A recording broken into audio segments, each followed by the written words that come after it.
At the dawn of the 20th century, Germany had rapidly risen from a patchwork of rural states to Europe's industrial titan, outpacing even Britain in steel, coal, and chemical production. Cities like Berlin and Essen buzzed with electricity, automobiles, and towering smokestacks, while innovations in engineering and chemistry made German names like Siemens and Bosch known worldwide. Overcrowded tenements, child labour, and grueling factory shifts ignited class tensions and socialist movements.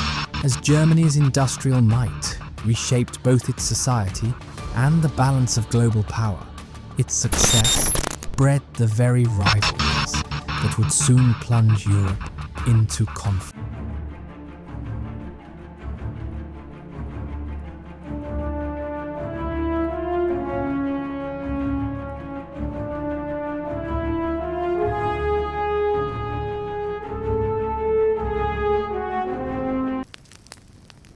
The German Empire was proclaimed on January 18th, 1871 in the Hall of Mirrors at Versailles, a moment rich with historical irony.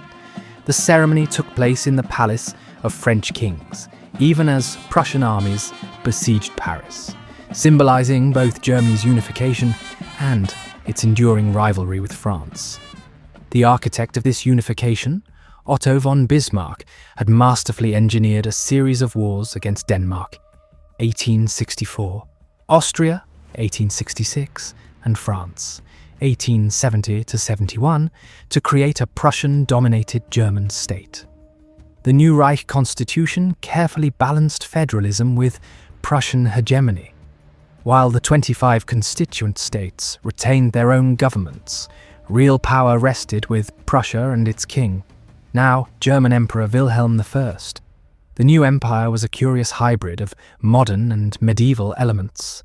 On one hand, it had a democratically elected Reichstag with universal male suffrage, one of the most progressive electoral systems in Europe at the time. On the other hand, true power remained with the emperor and the aristocratic Junker class through their control of the military and bureaucracy. The Bundesrat, or Federal Council where Prussia held a permanent veto, could override any Reichstag decision. This constitutional ambiguity, a democratic facade over an authoritarian core, would create enduring tensions in German political life. Bismarck's Germany was carefully designed to maintain Prussian dominance while accommodating regional differences. The Catholic South, particularly Bavaria, received special concessions to preserve its distinct identity. Bavaria kept its own army, postal system, and railway network. The various state monarchies remained in place, their rulers now subordinate to the Prussian king as German emperor. This delicate balance required constant management. Bismarck's Kulturkampf, culture struggle against Catholic influence in the 1870s, demonstrated how quickly religious and regional tensions could threaten national unity. The empire's borders contained significant minority populations that complicated nation-building efforts. Nearly 5 million Poles lived in the eastern provinces, where Germanization policies sparked persistent resistance. Alsace-Lorraine, annexed from France in 1871, remained a restive territory with a largely francophone population. Nearly 600,000 Danes in Schleswig and about 200,000 Lithuanians in East Prussia maintained distinct linguistic and cultural identities. Even among ethnic Germans, deep divisions persisted between Protestants and Catholics, urban and rural populations, and industrial workers versus traditional elites. Economically, unification accelerated Germany's transformation into a single market. The Zollverein Customs Union, established in 1834, was expanded to include all German states. A common currency, the mark, replaced various regional monies in 1873. Railway networks were integrated into a national system with standardized gauges and coordinated schedules. By 1900, Germany had the most extensive and efficient rail network in Europe, facilitating both economic growth and military mobilization. This economic integration helped forge a sense of national identity, even as political and cultural differences persisted.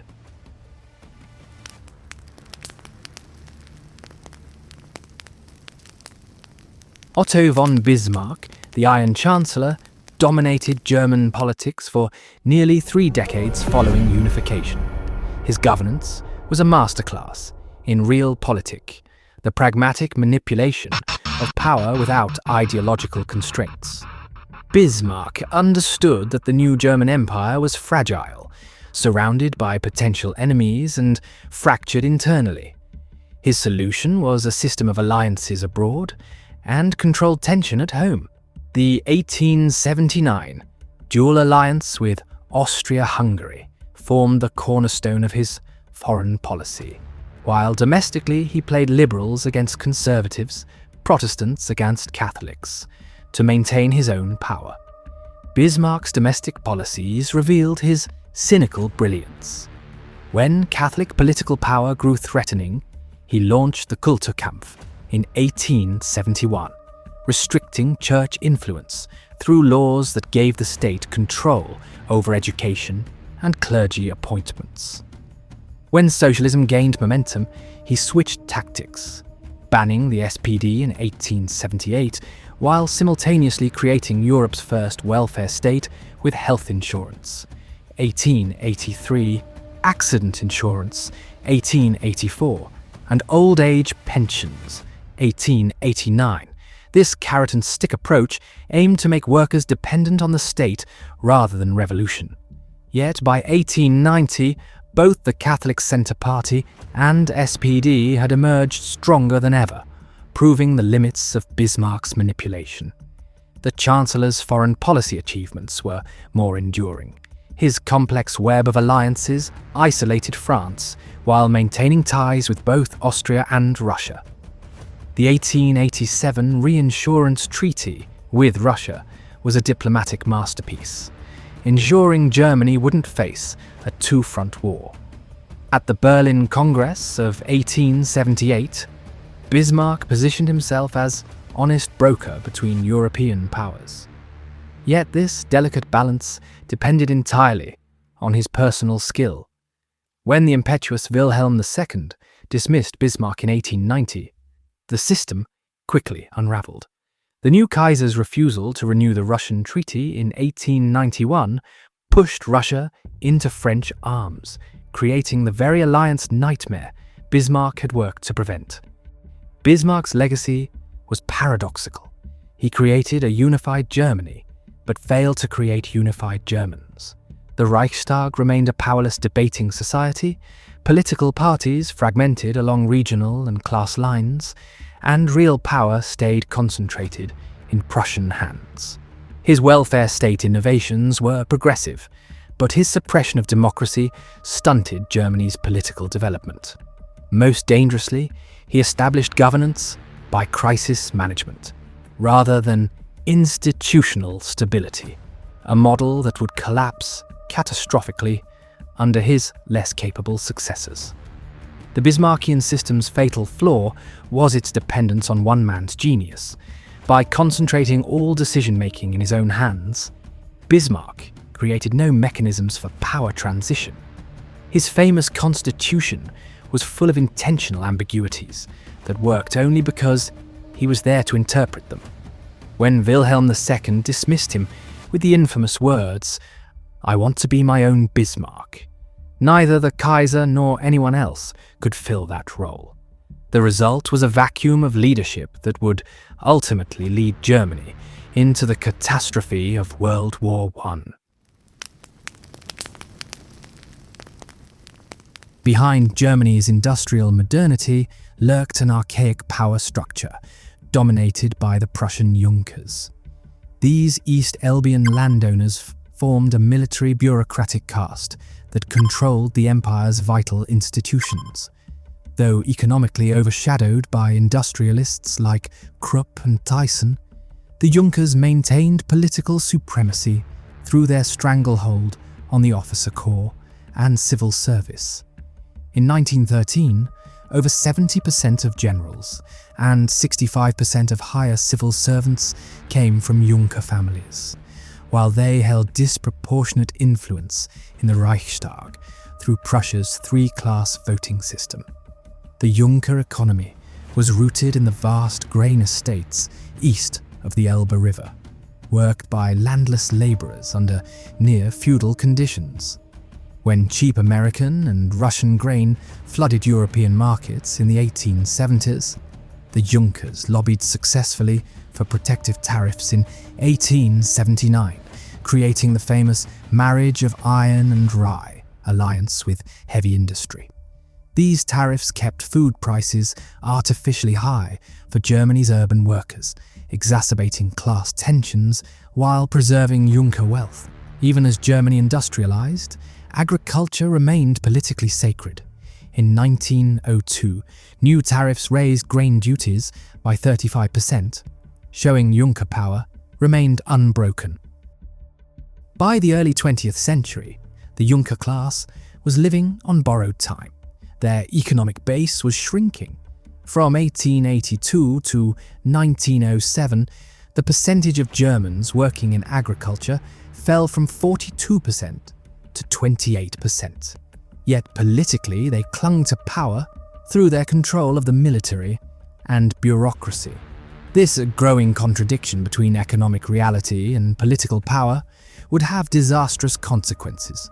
When war came in 1914, it would be Junker generals making decisions based on an aristocratic honor code increasingly disconnected from modern industrial warfare's realities.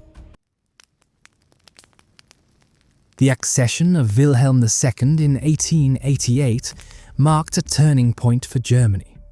The young Kaiser, only 29 years old at his coronation, presented a complex psychological profile that would profoundly influence German policy. His withered left arm, a result of a traumatic birth, fostered deep insecurities that manifested in aggressive posturing and compulsive displays of authority.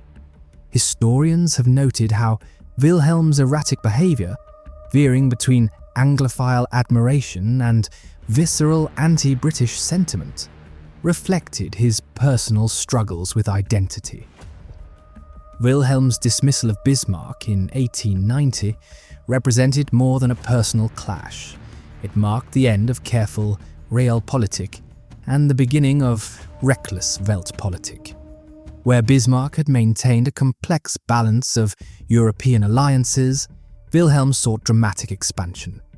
His famous 1896 telegram to Paul Kruger congratulating the Boer leader on repelling British raids nearly provoked war with Britain. The Kaiser's yellow peril rhetoric about Asian threats and his disastrous Daily Telegraph interview in 1908, where he alienated nearly every major power, demonstrated his diplomatic incompetence. By 1914, his blustering foreign policy had succeeded in uniting Britain, France, and Russia against Germany, the exact opposite of Bismarck's careful isolation of France. Germany's rapid industrialization created profound social dislocations. Between 1871 and 1914, the urban population swelled from 36% to 60% of the total, with Berlin mushrooming from 800,000 to over 2 million inhabitants. This breakneck urbanization overwhelmed infrastructure. In working-class districts like Wedding and Neukölln, families crowded into damp tenements with shared toilets and no running water. The mortality rate in these slums remained 50% higher than in bourgeois neighborhoods through 1914. Meanwhile, rural areas suffered brain drain as their most ambitious youth fled to cities, leaving behind aging populations and declining agricultural productivity. Military values permeated civilian life through veterans associations like the Kyffhäuserbund which boasted 3 million members by 1914. School textbooks glorified Prussian military history, while minimizing civilian achievements. Even the Social Democrats felt compelled to prove their patriotic credentials, voting for war credits in 1914 despite decades of anti-militarist rhetoric. This cultural militarism created what historian Gordon Craig called a nation at attention, where civilian leaders instinctively deferred to military judgment during crises. The education system reinforced martial values. Gymnasium students studied Latin and Greek, but received minimal civic education, while cadet schools emphasized blind obedience. University fraternities cultivated dueling scars as status symbols, and reserve officer commissions became prized bourgeois status markers. Admiral Tirpitz's risk theory guided naval expansion. Germany needed a fleet strong enough that even victorious British attackers would emerge too weakened to face other rivals. The Navy laws of 1898 to 1912 authorized 41 battleships at a cost exceeding 1 billion marks. Shipyards like Blohm and Voss expanded rapidly, employing 80,000 workers by 1914. The Hochseeflotte became the world's second largest navy, though it remained concentrated in the North Sea, betraying its anti-British purpose. Britain responded with revolutionary warships like HMS Dreadnought, 1906, which rendered all previous battleships obsolete. The naval race escalated as Germany introduced its own dreadnoughts, but could never close the gap. By 1914, Britain maintained a 60% superiority in capital ships. The economic strain was immense. Naval spending grew from 20% to 35% of military budgets between 1898 and 1914, starving the army of funds for new technologies like motor transport. Diplomatic consequences proved disastrous. Britain abandoned splendid isolation, forming the Entente Cordiale, 1904, with France, partly due to German naval threats. The 1907 Triple Entente with Russia completed Germany's encirclement. Tirpitz had promised the fleet would make Britain conciliatory.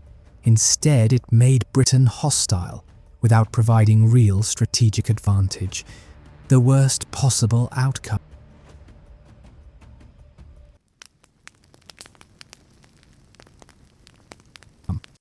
Military service became a rite of passage shaping male identity. Conscription rates reached 85% of eligible men, compared to 50% in France. Veterans wore their reserve status proudly, and even socialists participated in annual Kaiser parades. The army's popularity crossed class lines. Bourgeois families celebrated sons receiving officer commissions, while workers respected the army's meritocratic enlisted ranks. Public ceremonies militarized civic life. Sedan Day commemorated the 1870 victory over France with nationwide parades. In schools, Empire Day featured flag ceremonies and patriotic lectures. The military even influenced fashion. The Prussian spiked helmet, Pickelhaube, became a national symbol reproduced on beer stains and souvenirs. This militarization had dark consequences. It normalized violence as a problem-solving tool and elevated soldiers above civilians. The Zabern Affair, 1913, where an army lieutenant insulted Alsatian civilians with impunity, revealed how military arrogance undermined the rule of law. Yet most Germans accepted such incidents as the price of national strength. Count Schlieffen's 1905 memorandum envisioned defeating France in 6 weeks through a giant wheeling maneuver via Belgium. The plan's mathematical elegance was seductive. 34 divisions would sweep through Belgium, while 8 divisions held the Franco-German border. Every railway timetable was calculated to deliver 3,000 trains to the Western Front within 18 days. the plan suffered fatal flaws.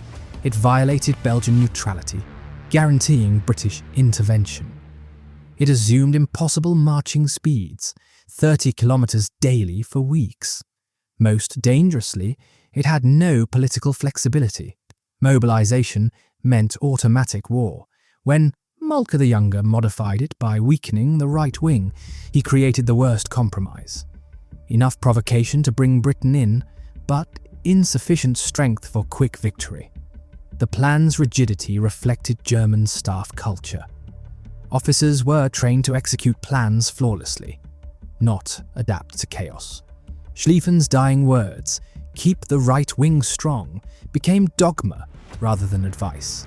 This cult of the offensive would doom Germany in 1914, as the plan's failure trapped them in a two-front war they couldn't win. By 1914, Germany was Europe's preeminent industrial power, but a political paradox.